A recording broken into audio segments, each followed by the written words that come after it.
Hello everyone, শুটের video তো অনেক share করলাম। এবার আজ একটু নতুন অন্যরকম কিছু শেয়ার করি, তাই না? তো দেখতেই পাচ্ছ আজ একটা বিয়ে বাড়িতে চলে এসেছি। তবে কার বিয়ে? হ্যাঁ, আজ ছিল আমার বান্ধবী, স্কুল প্লাস ডান্স ক্লাসমেট বর্ণালীর বিয়ে। তো সেখানে গেছিলাম আমরা দুজন মিলে। আর আজ শুধু একজনের নয়, আজ আমার দুই বান্ধবীর একসাথে বিয়ে রয়েছে। তো দু জায়গাতেই যাব ঠিক করেছিলাম, তো এসে দেখি যে ও এখনো এসে বসেনি। তো যার জন্য ওয়েট করছিলাম, তারপরে আমরা চলে গেলাম স্টলে। তো স্টলে কিছু স্ন্যাক্স আইটেম ছিল, সেগুলো খেলাম। তো তারপরে এসেই দেখি যে হ্যাঁ, ও চলে এসেছে। তো ওখানেই যাচ্ছিলাম। তার আগে দেখি এখানে মানে কত রকম কত কিছু আয়োজন করা হয়েছে, খুব ভালো লাগলো এগুলো দেখে। আর এই যে এক মহিলা, আমি জানি না ইনি কে। আমি প্রথম থেকে দেখে যাচ্ছি উনি কিন্তু একাই ডান্স করে যাচ্ছেন। তো সেই জন্যই ভিডিওটা নিয়েছিলাম। তো এই যে বর্ণালীর সাথে দেখা করে ওকে গিফটটা দিয়েই আমরা চলে আসি। তারপরে ও ব্যস্ত হয়ে পড়ে খুব, ব্যস্ত তো হওয়ার কথাই। আজকের দিনটা বলে কথা, তাই না? আজকে তো সবাই ওকে প্যাম্পার করবেই। ওকে কিন্তু আজকে সত্যি খুব ভালো লাগছিল। তো তারপরে চলে আসি অন্য আরেকটা লোকেশনে। তবে এই বিয়েটা কার? হ্যাঁ, এটাও আমার একটা বান্ধবীর বিয়ে। তোমরা সকলেই চেনো, মৌ। তো মৌয়েরও আজকেই বিয়ে ছিল। তো সেখানেই চলে আসি। আর ওর যেহেতু গোধূলি লগ্ন ছিল, সেইজন্যই দেখি এসেই যে ও বিয়েতে বসেও পড়েছে। আর জানি না কি কথা বলছিল, মানে এত হাসছিল ওরা। তো আমরা যখনই ভিডিও নিতে যাচ্ছিলাম, ওরা কিছু না কিছু কথা বলছিলই দুজনে। তো যাই হোক, ভালো লাগছিল। আর ওর যেহেতু এখন সংসার, তাই ওকে সংসারের জিনিস এই যে দিয়েছিলাম আমি। তো এখন ও রান্নাবান্না করবে। এটা তো তোমরা সকলেই জানো। হি, হি, মজা করলাম। তোমরা আবার কেউ সিরিয়াসলি নিও না।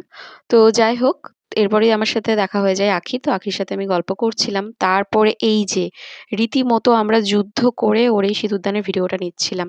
মানে এতজন সামনে ফোন ধরে দাঁড়িয়ে ছিল যে আমরা কোনো জায়গাই পাচ্ছিলাম না। কেউ চেয়ারের উপরে উঠে পড়ছে, কেউ রেলিং ধরে দাঁড়িয়ে পড়ছে। মানে কি বলবো, হাস্যকর কাণ্ড।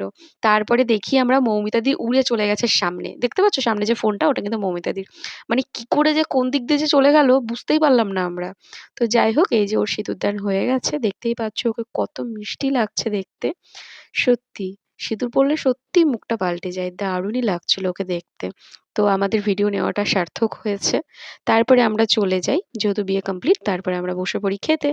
তো আমরা চারজন একসাথেই খেতে বসেছিলাম। তারপরে এই যে তোমাদের মেনু কার্ড দেখিয়ে দিলাম, এখানে ওরা একসাথেই রয়েছে, ভালো লাগলো আমার, তাই ভিডিও নিলাম। তো তারপরে আমি খাবারের ভিডিও টুকটুক করে নিয়েছিলাম। মেনুতে ছিল ফিশ ফ্রাই, রাধা পল্লবী, আফগানি চানা মশলা, বাসন্তী পোলাও, চিকেন কষা, সাদা ভাত, তার সাথে ছিল মটন শাহি মশালা, দই কাতলা, যারা মটন খাবে না তাদের জন্য, চাটনি, চাপ সন্দেশ, রসগোল্লা, আইসক্রিম আর পান মশলা। তো অনেক কিছু আইটেম ছিল, আমরা যতটা পেরেছি খেয়েছি। আর রান্নাবান্না খুবই ভালো হয়েছিল। তো এখানে কিন্তু একটা ঘটনা ঘটেছিল, দেখতেই পাচ্ছ চাটনি, সন্দেশ সবকিছু দেওয়া হয়ে গেছিল। তারপরে কিন্তু আখি দেখাচ্ছিল আমাকে, ও চাটনি খেতে খুব পছন্দ করে, কিন্তু ওর আমের শুধু খোসা দিয়েছে, ওকে বেচারিকে আমই দেয়নি।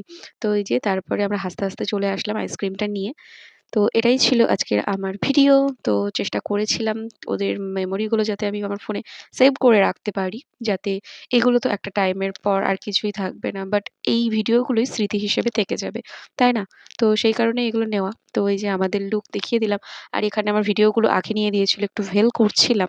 সেজেগুজে বিয়ে বাড়ি কি একটু ভেল করবো না, তা কি হয়? কোনোদিনই হয় না। আর হ্যাঁ, বনেলের গিফটের ভিডিওটা না আমি নিতে পারিনি। আমার মাথাতেই ছিল না যে ওটাও নিতে হবে ভিডিও। কারণ ওটা প্যাক করা হয়ে গেছিল। আর এটা যেহেতু আমি প্যাক না করেই দিয়েছিলাম, তাই এটা নিতে পেরেছিলাম, মানে মনে ছিল। তো যাই হোক, সবার লাইফ মানে ২ বান্ধবীর জীবন যেন আমার খুব ভালোভাবে কাটে। ওদের যেন ম্যারেড লাইফ হ্যাপি হয়, এটাই চাইবো ভগবানের কাছে। তো চলো আজকের মতো ভিডিওটা এখানেই। আর ভিডিওটা বড় করব না। আবার আসবো অন্য কোনো ভিডিও নিয়ে। বাই।